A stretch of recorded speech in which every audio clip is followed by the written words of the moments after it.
ګیره وساتئ. ها ګیره خرایل لویه ګناه ده، لوی جرم دی.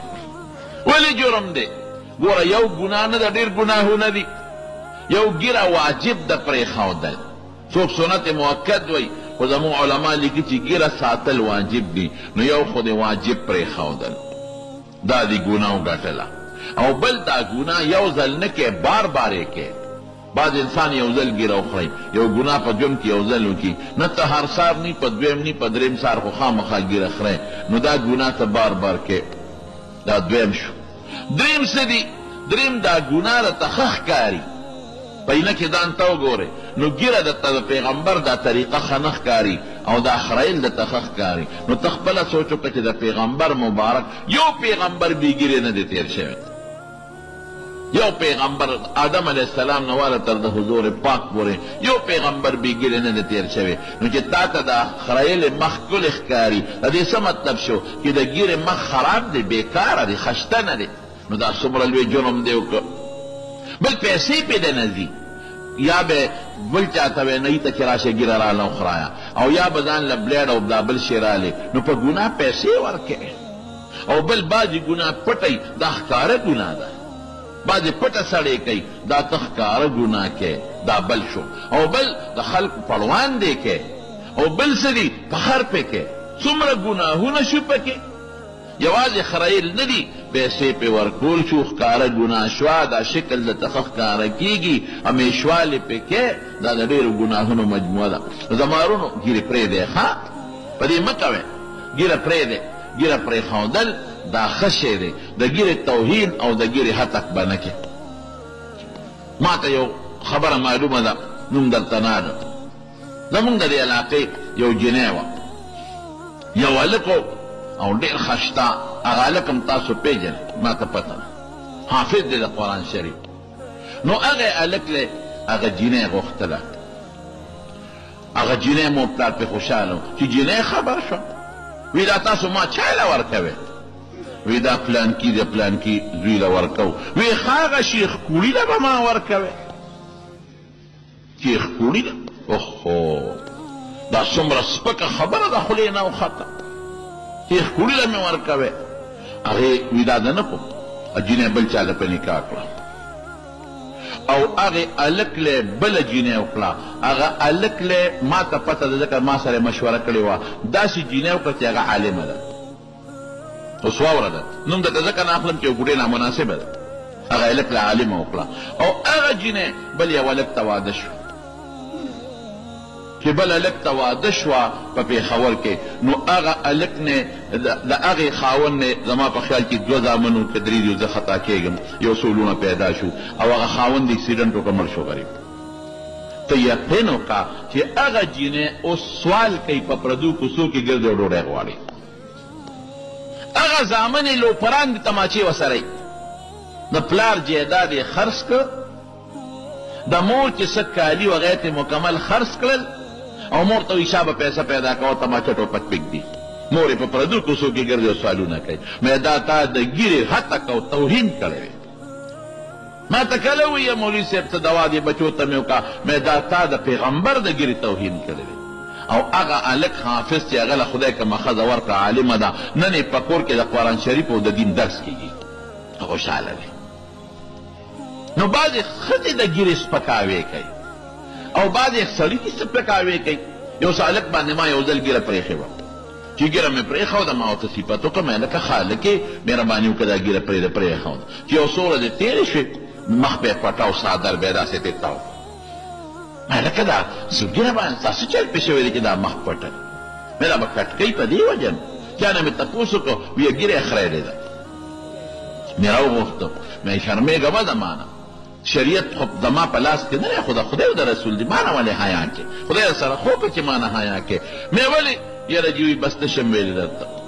مې نه چې څه وجه یې ما ته ووایه، څه بیماري څه علاج یې چا راته ویلي چې ښه دې نه دي کړی؟ وی رښتیا درته ووایم؟ وی مور مې راته وی چې بچې وخورایه څوک به جینۍ نه درکوي. نو څه ګوره ډوډۍ مو دا جورابه مخ دې نیولې دی، ښه ته به له دې نه زیات څوک به ښځه نه درکوي. دا ګیرو والا بې ښځو پاتې شو. ځان کې کمال پیدا کا خدای به ښځه درکړي ګیره شته کې نشته ځان کې کمال پیدا کا او چې کمال درکړي نی او سار او ماښام یې خری نو څوک د سړیتوب ټسې دله به در نه کړي او چې کمال درکړي وي نو نامه پورې غټه ګیره خو دې وي خلک کمال ته ګوري خلک دې ته نه ګوري نو وروڼو دا دې پورې درته وایم چې د یو پیغمبر بې ګیرې نو د ټولو پیغمبرانو ګیرې او ښکلې غټې ګیرې کټکوی یم مخه ښکلې غټې مزېدارې ګیرې پرېږدې زه خو درته د شریعت خبره کوم دا چې څوک چاته نصیحت کوي دی ورسره مینه د با درسره مینه نو د حضور پاک مبارک ښکلې غټه ګیره وه او به یې ګمنځوله ویښته مبارکې داسې ښه روزې مبارکې څنګه وې نری روزې وې خشته ښکل نری باریک اوږدې تکې تورې زیزمې مبارکې اوږدې وې او سترګې مبارکې قدرتي تورې وې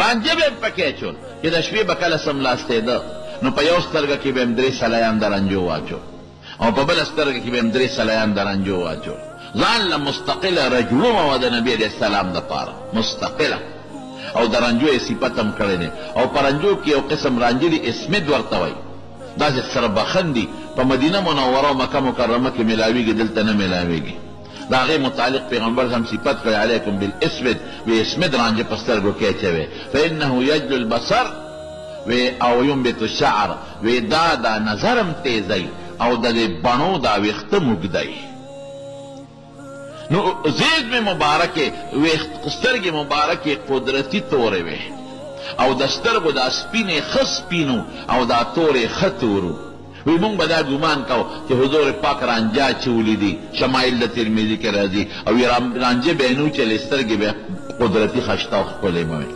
سترګې غټې به لګې او لږ اوږدوالی م پکې او د سترګو باڼه د اوږدو دا باڼه د سترګو حفاظت کوي دا دفاع کوي د اوږدو پوزه مبارکه نه اوږده وه او نه غونډۍ وه ښکلې مقدار والا وه او مخ مبارک دا نه غونډې ډېر غونډې مخ یې د بل ډوډۍ په شان هم ښه نه ښکاري او نه ډېر اوږد و مخ یې لږ اوږد و خو تدویر لږ غونډوالی پکې و او رنگ مبارک یې څنګه و رنگ مبارک یې نه تک سپینو نه تک سورو نه خړو د سپین او د سوروالي مجموعه وه سپینوالی پکې و سپین مخ و خشته خو لږ معمولي سوروالی م پکې و دا رګونه پکې وې ښکارېدل لږ معمولي سوروالی م پکې و او لږ معمولي خړوالی م پکې و نه خړو خړ رنګ چې ورته وایي او نه سور او نه سپین حضرت جابر ابن سموره رضی الله عنه فرمایي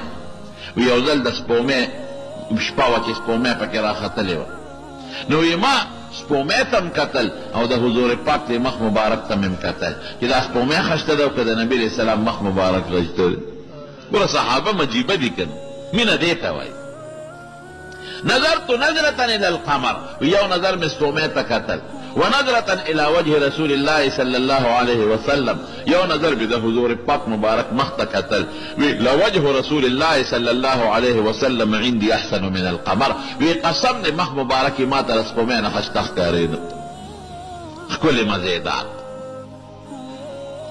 نو مخ مبارک یې خشته او اعلی کله به ترې رڼا م تله خو دا به معجزه وه معجزه همیشه ني کله کله لکه یو حدیث کې د عایشې صدیقې داسې م راځي ویښتن رانه روکه شوې وه وی د حضور پاک د مخ مبارک په رڼا مې را پیدا کړه خو دا به همیشه نه وه دا معجزه نه ولې ځکه بل ځای کې عایشې صدیقه په خپله فرمایي وی شپه وه تیاره وه وی نبي علیه السلام مبارک نو وی چې نو وی ما چې چېرته لاړ نو د هغې د کوټې کړکۍ جومات ته وه وی جومات ته ورپسې بار ووتم لاس مې تپو وی د حضور پاک په خپو مې لاس ولګېده لمست رسول فقدت رسول الله صلى الله عليه وسلم ذات ليلة نو بیا مې طلب کو تپتپې مې کو چې کوم ځای کې دی نو فوجد يدي على رجليه وهما منصوبتان وهو ساجد وی لاس مې په خپو مبارک ولګېد وی پیغمبر هم په سجده او خپې یې ولاړې وې